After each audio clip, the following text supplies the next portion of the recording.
Welcome back to Secret Weapons, and today we are taking a look at the Left Brain and Third Eye by Pedalbrainz. We're doing a casual thing today. I'm in my rolly chair, the window is open, the natural light is coming in, and that's because we are talking about photosensitive expression controls from Pedalbrainz. We're going to start today by talking about the third eye, and that's for a couple of reasons. One, it's the reason that the windows are open, thus giving us the much more casual version of this video. And two, because this is the much simpler thing that we're looking at today. The third eye is a light-controlled expression pedal with a light-dependent resistor at the top right here in the eye that basically functions as the sweeping of an expression pedal based on the light hitting that eye. And there's a couple of really cool things about this. One is it's a passive expression pedal, much like a traditional expression pedal. This is entirely self-contained. You don't actually need to provide 9-volt power to it or anything like that. You just plug in your TRS cable to whatever expression capable pedal you've got. On the side here, you've got 3 different strength levels, essentially. You have a tip and ring or ring and tip switch to be more compatible with more types of devices, as well as the scale right here.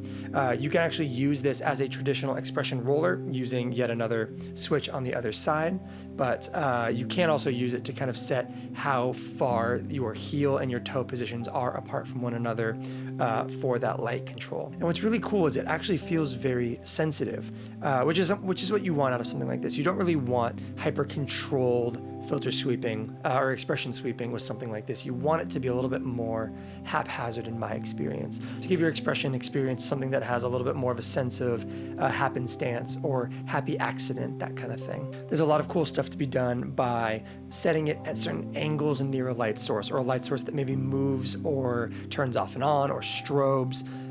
There's a lot of really cool stuff there. I mean, I could see going outside and standing like in a semi-shady area where like the trees are blowing, and this actually being a kind of really cool outdoor, very kind of like found sound style experience. In the studio, what I was enjoying was capturing a loop in something like the count to 5 or the Chase Bliss habit, and then just kind of moving my fingers over it or briefly covering it and going back. The way that light kind of gets in and gets out of this thing is a lot less predictable than a traditional expression pedal, even in that intentional off-on kind of thing.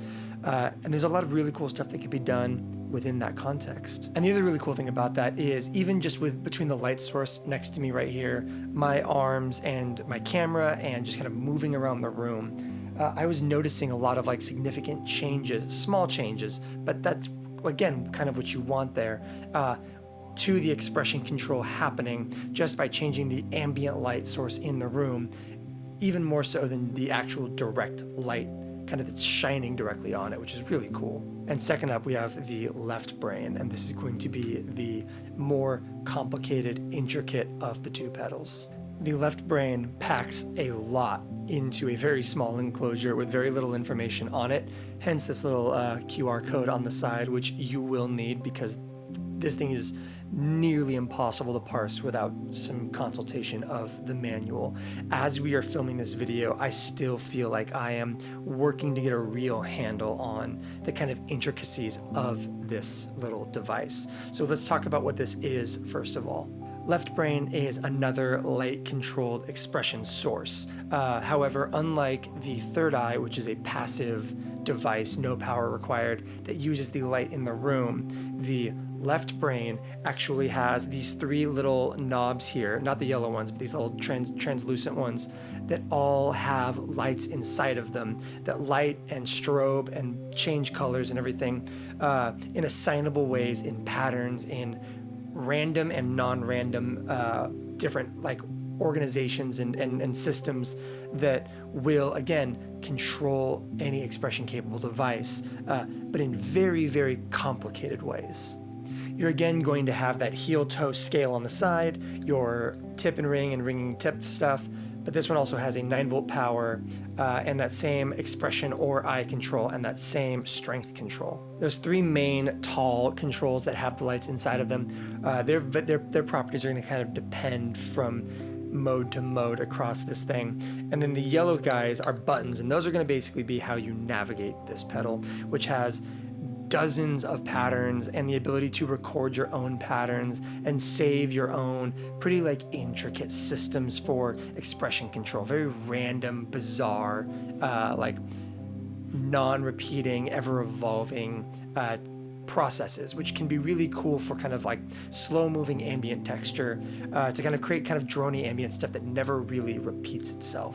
You basically have a series of patterns inside of a series of banks, and you can move between your patterns using those buttons. You can move between banks by double-clicking those buttons. And like I said, those little light-controlled knobs on this thing are often going to control some combination of the overall brightness, kind of how dark to how bright, which is essentially how far down your heel is to how far up your toe goes.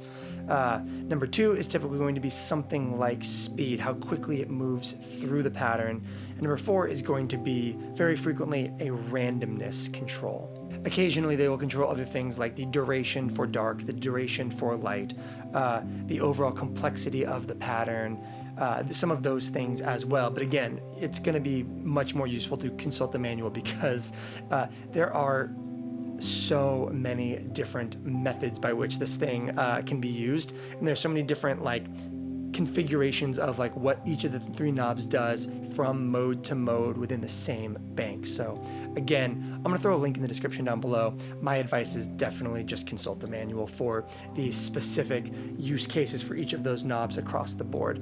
But when we get into our sound samples here in a second, we'll kind of notate and talk through what they are in charge of controlling as we go through various banks. And that's basically all there is to talk about in this section of the video. I think that as we go into our sound samples, we're gonna try to keep what we're doing relatively simple as best we can so that we can kind of really focus on what these are. Yeah, so we're gonna try to do our best to demystify this guy because it's the more complicated one. On that intro song, during that dry guitar part, we are using the left brain to control the speed of the Delta 3 harmonic tremolo from Spaceman. And so you could hear kind of oscillating between incredibly slow, almost taking it out of the mix entirely, trem speed, all the way up through fast, shivery harmonic tremolos. We also use it to ramp speed on the count to 5 in that intro piece. And yeah, let's just dig in. Let's do our best to kind of really unpack this left brain.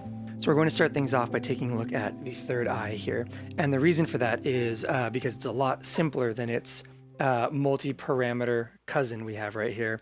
And a lot of the things that we're going to cover in this will translate over to the left brain.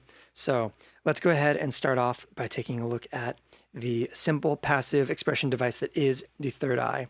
We have a loop saved in Blooper that is going to be running through the Fairfield circuitry mod analog delay, configured to control time with the expression control.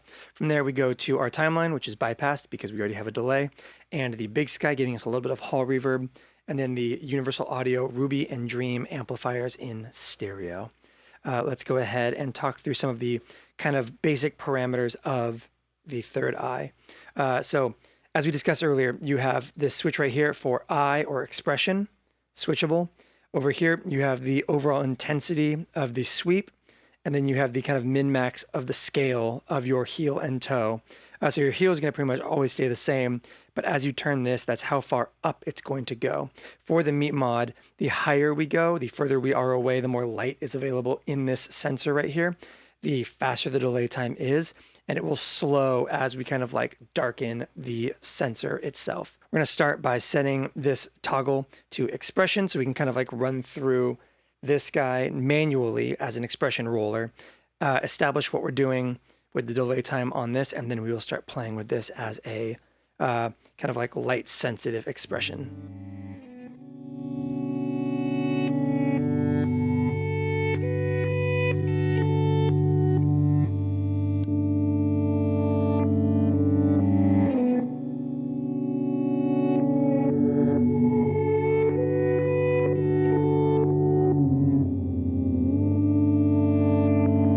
So as you can hear, there's that very smooth, consistent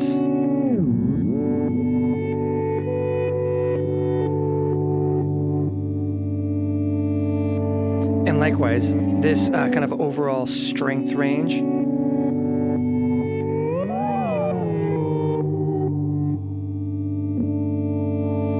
You can hear it's adjusting kind of where that toe really lands.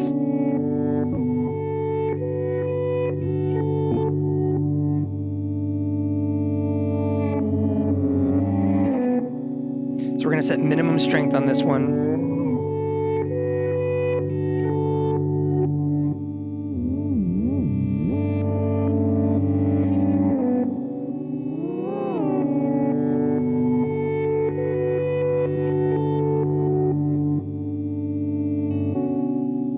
Let's have that guitar run forward so we can hear a little bit more clarity on where that delay is hitting.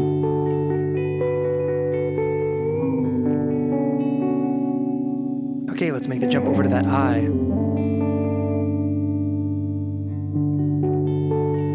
So now that brightness control, the amount of light going in, is going to be the shortest delay time. So I mean, you can even hear as we move this, and it like just physically in the room, and it changes the amount of ambient light it's getting.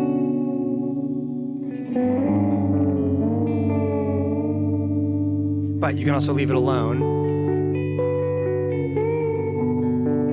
Like I said, even distant changes, or you can kind of really get into it.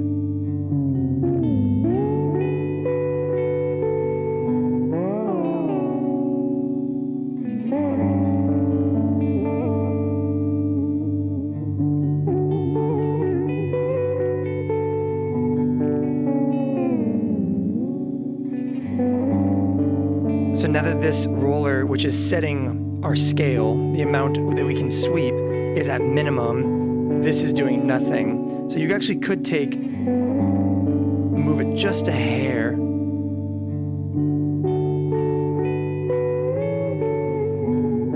And give yourself a tiny bit of warble and vibrato in this. And with the ambient movement in the room, it almost functions as a accidental randomized vibrato in your delay trail. And obviously this can also be applied to vibratos, tremolos, kind of any sort of time-based effect. This very specific configuration I have set up can be brought in as a reasonably consistent wet effect or time-based effect that you can kind of just randomly allow bizarre happenstances to, or just changes slightly, which is really cool.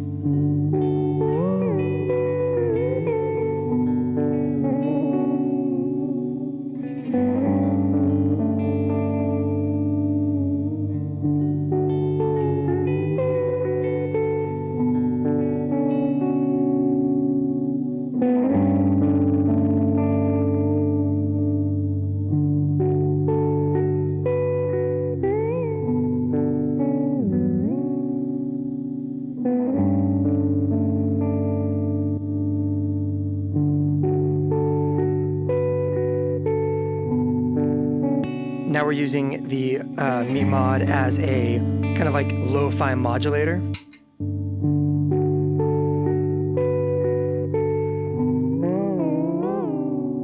We can put it on a slight delay, but you're not going to notice that delay because it's full wet and it's running through a looper. But now you can just time stretch that dry guitar itself.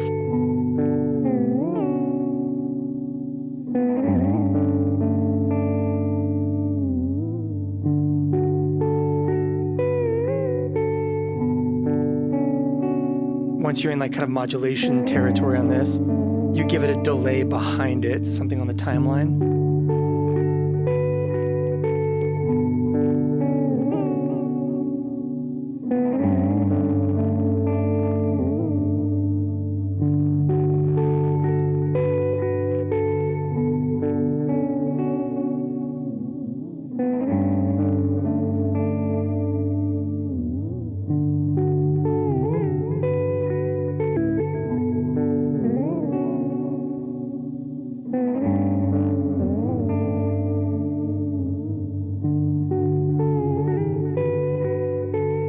Simple, intuitive, makes for really, really excellent happy accidents.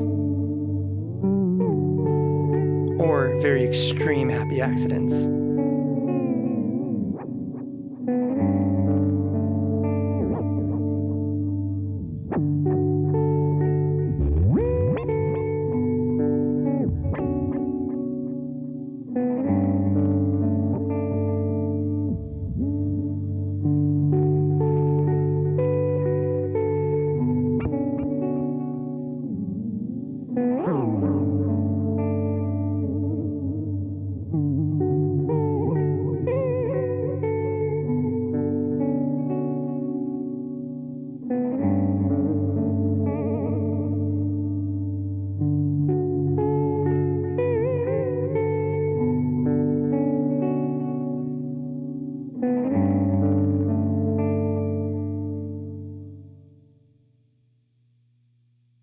So we have now arrived at the left brain portion of the video.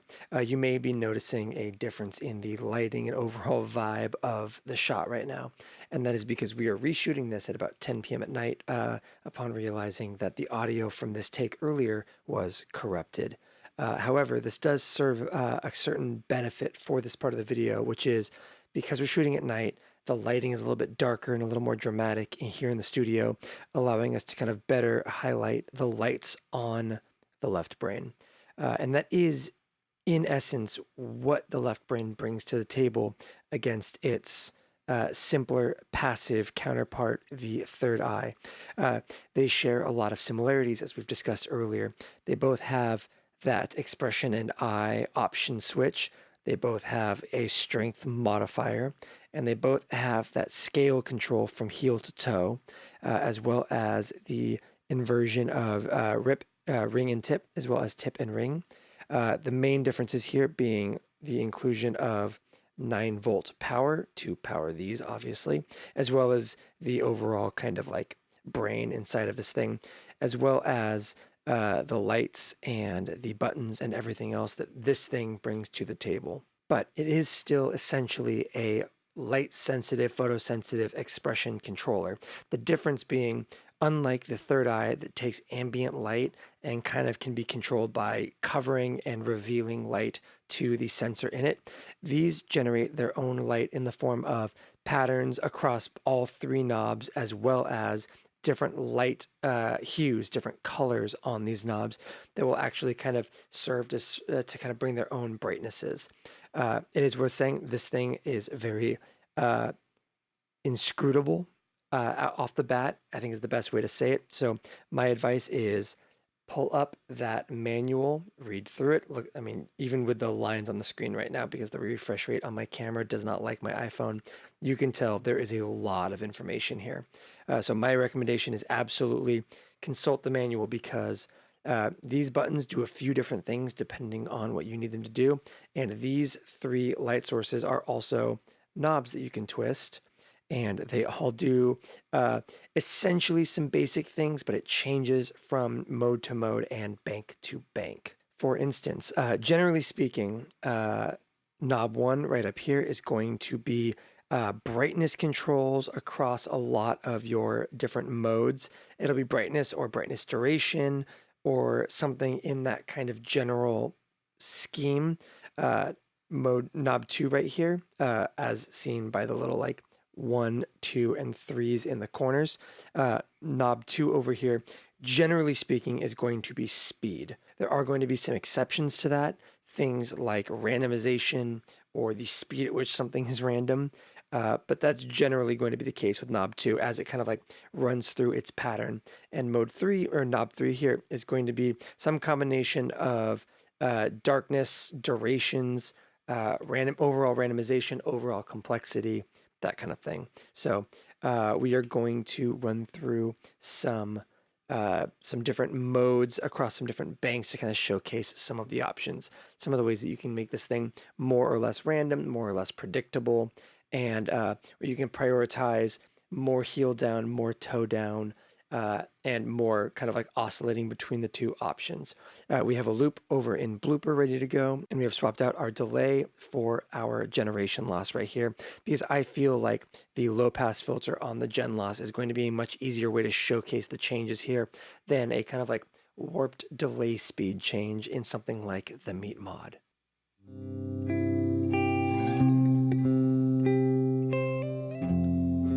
So we've brought in our loop. We have our left brain set to be expression roller controlled, not eye controlled currently. And that's just so we can kind of like run through the min-max of our parameters over here. So let's bring in that generation loss. So our toe down position is going to be low pass filter completely open with some flutter brought in. As we roll that down,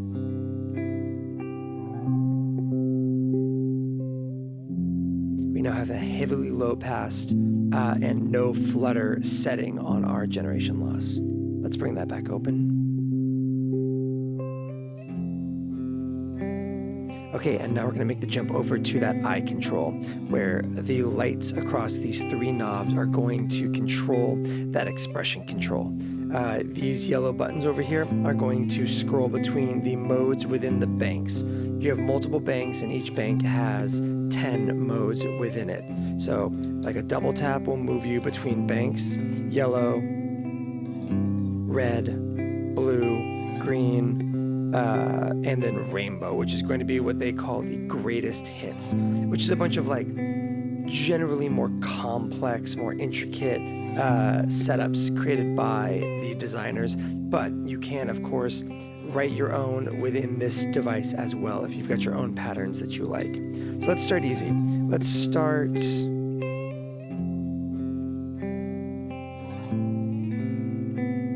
Well, let's start easy. Let's start in orange mode.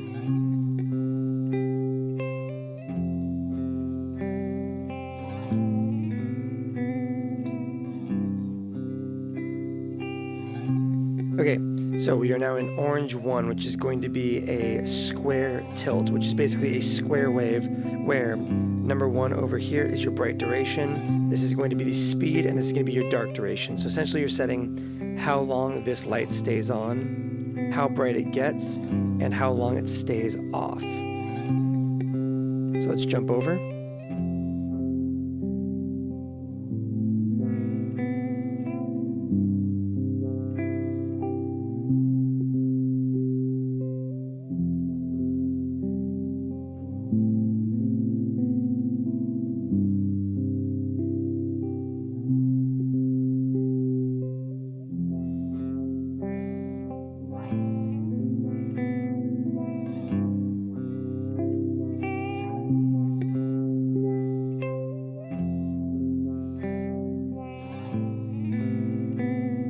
So yeah, by turning this knob, this is now set to be on for longer. Our dark is set to be very, very short, and this is the speed at which it switches between the two.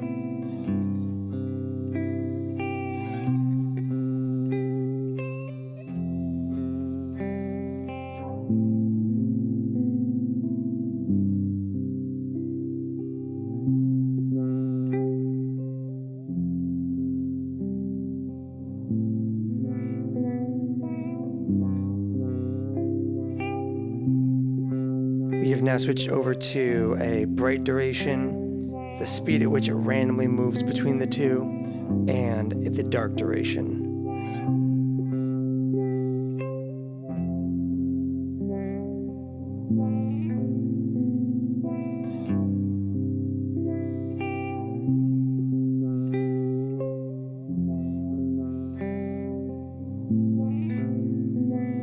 This is relatively simple, but we can bank to something else where you start getting into some much more complicated sets of parameters.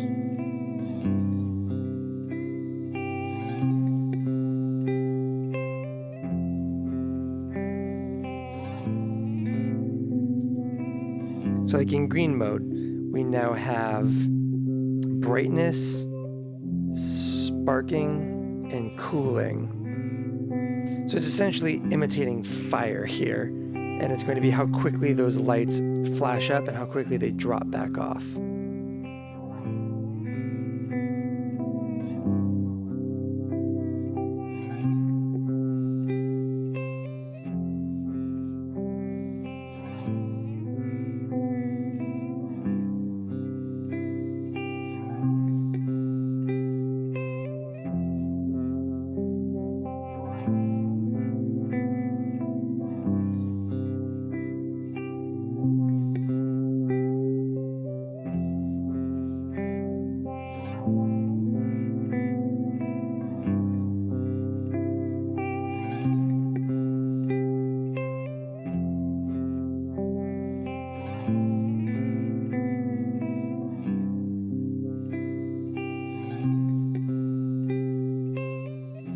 So yellow is going to be rainbows as a bank. This is going to be brightness, speed, and hue. So as we turn this one, you'll see kind of different colors.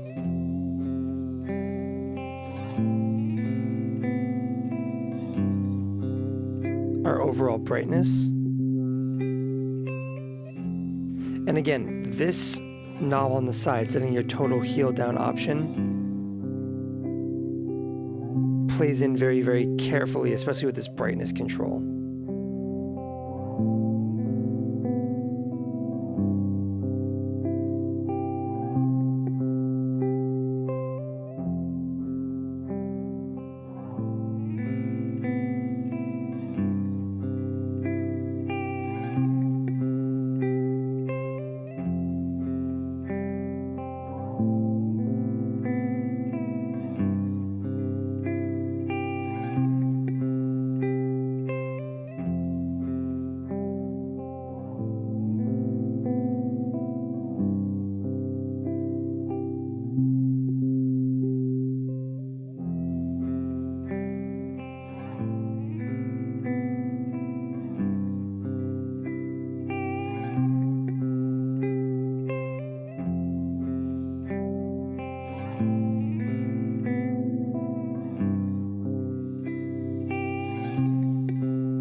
And this on its own is incredibly interesting and useful to me.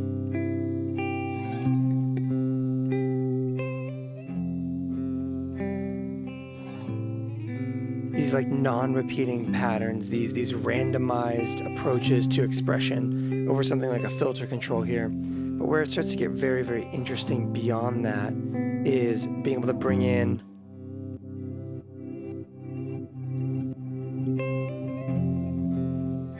a delay or something afterwards, where now you have kind of your full ambient workshop happening alongside something like this.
And there's some wonderfully complicated, weird stuff in here, especially when you get into some of the rainbowy stuff.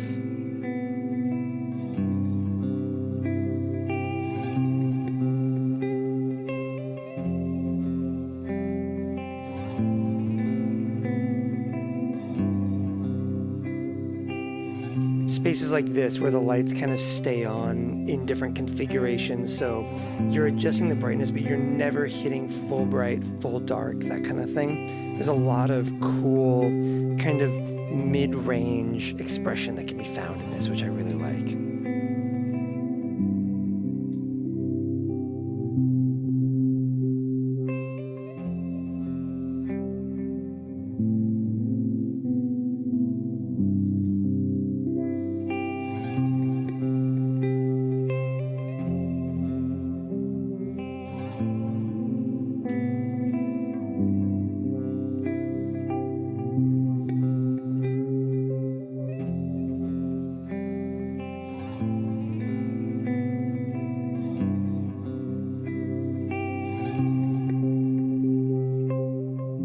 Like this is one where this controls your red hue, this controls your blue hue, and it's just kind of working between those two.